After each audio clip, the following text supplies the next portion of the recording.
Good evening. You're watching the news from the Sultanate of Oman television. First, the headlines. Countries of OPEC oil cartel discuss increasing their production. Syrian government helicopters attack opposition areas of southwest Syria. And more than 30 security men are killed at different attacks in Afghanistan.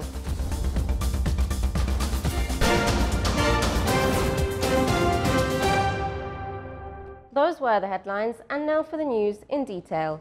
The countries of the OPEC oil cartel will discuss increasing their production by about 1 million barrels a day at a meeting today that could influence the cost of energy globally in coming months.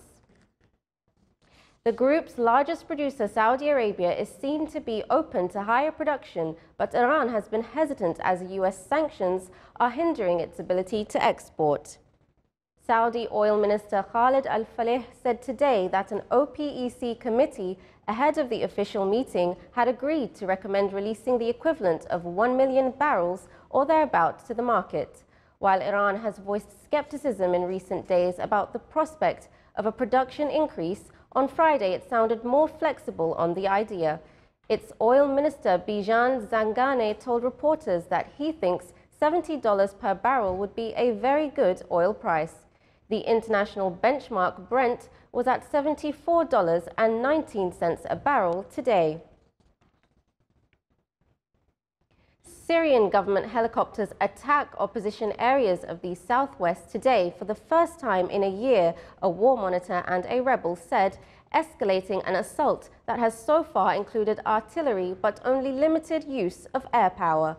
The Syrian Observatory for Human Rights, a Britain-based war monitor, said Syrian government helicopters had dropped more than 12 barrel bombs on rebel-held territory northeast of Deraa, causing damage but no deaths. The attack has been concentrated on the towns of Al-Harak and Busra al-Harir, which would bisect a finger of rebel ground jutting northwards into land held by the Syrian government. Syrian state television said today that army units had targeted lairs and movements of terrorists in the area.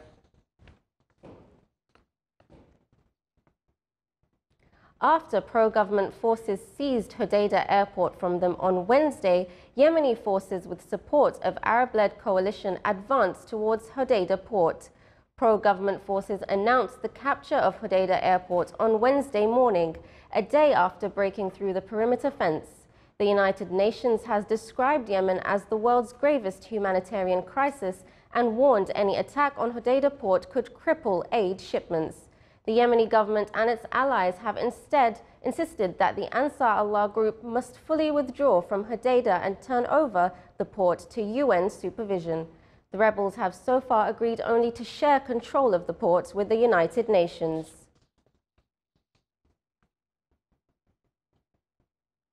Taliban militants killed at least 16 Afghan police and 2 civilians in western Badghis province after their 3-day ceasefire for the Eid al-Fitr holiday ended at the weekend, according to officials. On Wednesday, they killed at least 30 soldiers and captured a military base in Badghis.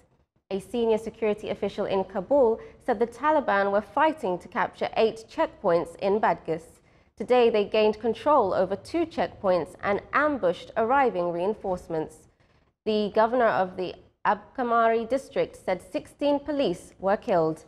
Another government official said the Taliban had planted a bomb on the body of a soldier that exploded when people attempted to retrieve the bodies. 2 civilians were killed. Nearly 700 migrants have been rescued off the coast of Libya in the past 48 hours, the conflict-hit nation's navy said yesterday, with 3 people attempting to reach Europe drowning. Coast Guards yesterday rescued 142 migrants from across Africa after their inflatable dinghy sank 25 nautical miles offshore and collected 3 bodies from the water, according to the Libyan Navy. Earlier in the day, the Navy said 2 other operations in the same area saw 236 people pulled from the water.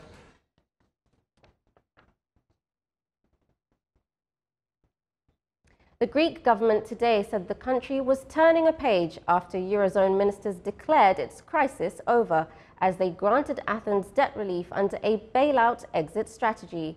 The Eurozone ministers' agreement comes nearly a decade after Athens' finances spun out of control, sparking 3 bailouts and threatening the country's Euro membership. Greece is turning a page. Its debt is now viable. Government spokesman Dimitris Zanakopoulos said, "I think the Greek people can smile. They can breathe again." This is a historic decision, Zanakopoulos said today to State TV ERT. The Greek crisis ends here tonight, said EU Economic Affairs Commissioner Pierre Moscovici after marathon talks in Luxembourg. The ministers agreed to extend maturities by 10 years on major parts of its total debt obligations, a mountain that has reached close to double the country's annual economic output.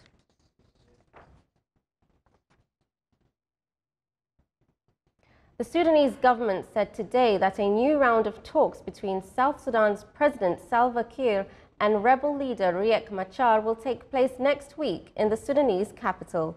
Kiir and Machar met in the Ethiopian capital this week, the first time the two men had met since 2016, when a peace deal collapsed spectacularly, leading to the deaths of hundreds of people in the South Sudanese capital of Juba. But after the meeting governed by Ethiopian Prime Minister Abiy Ahmed, representatives of Kiir and Machar poured cold water on hopes for an end to a 5-year civil war by dismissing proposals for bridging administration put forward by regional body IGAD. Sudan is a member of IGAD, which has led the faltering peace process for South Sudan. Turkey's president will acquire sweeping new executive powers after snap presidential and parliamentary elections on Sunday. Turkish voters narrowly approved the constitutional changes in a referendum last year after President Tayyip Erdogan said they were needed to help tackle the security and economic problems facing the country. Erdogan's challengers include Muharrem Ince from the main opposition Republican People's Party, CHP, jailed former pro-Kurdish leader Selahattin Demirtas, and former Interior Minister Meral Akşener from the fledgling İyi Good Party. If no candidate receives more than 50% of votes on June 24th, a runoff will be held on July 8th between the two best-performing candidates. Erdogan's ruling Islamist-rooted AK party will contest the parliamentary election in an alliance with the nationalist MHP party, while the secularist CHP has formed a rival tie-up with the EU party and the small Saadet party. The pro-Kurdish People's Democratic Party, HDP, will run without a partner. Parties will receive votes independent of their alliances, but those included in an alliance will be able to bypass a 10% threshold normally needed to enter parliament.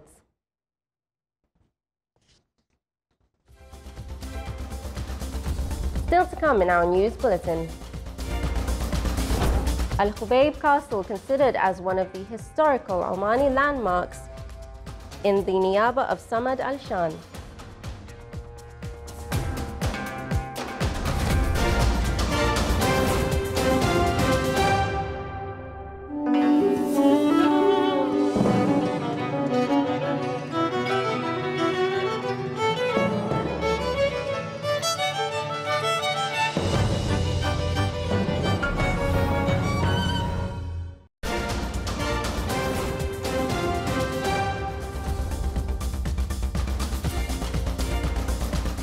Welcome back to the news from the Sultanate of Oman television.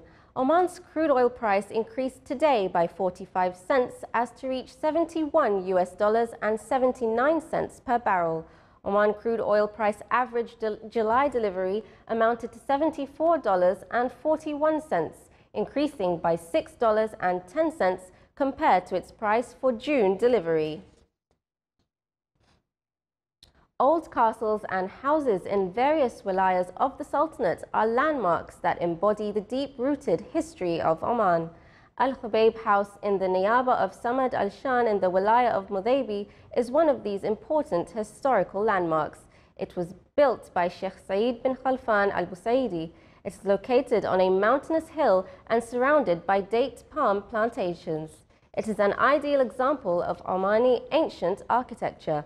The gate of the house was full of Islamic decorations. The internal design is distinguished that took into account various environmental elements. It is a multi-story building and consists of many rooms.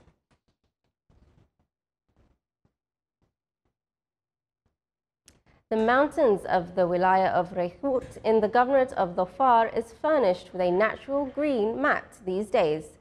This was the result of heavy rains witnessed by the Wilaya during the last tropical weather condition.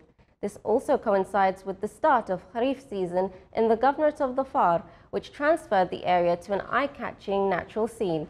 It is very magnificent and attracts many visitors and tourists who come to enjoy its natural beauty and tranquility.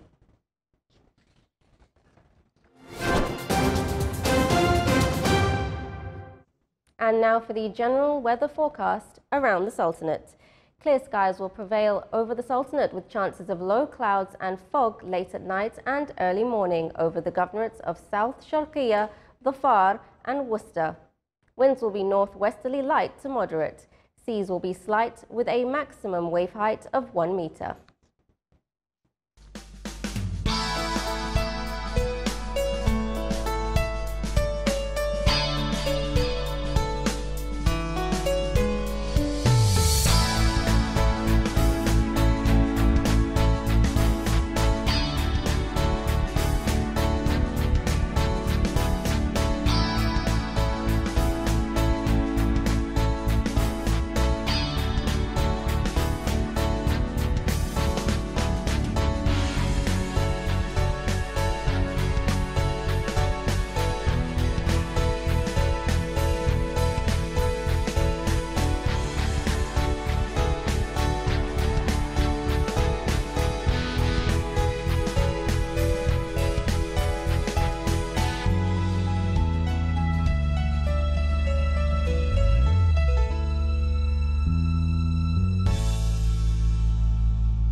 This is the Sultanate of Oman television. Before we end tonight's bulletin, here are the main points once again.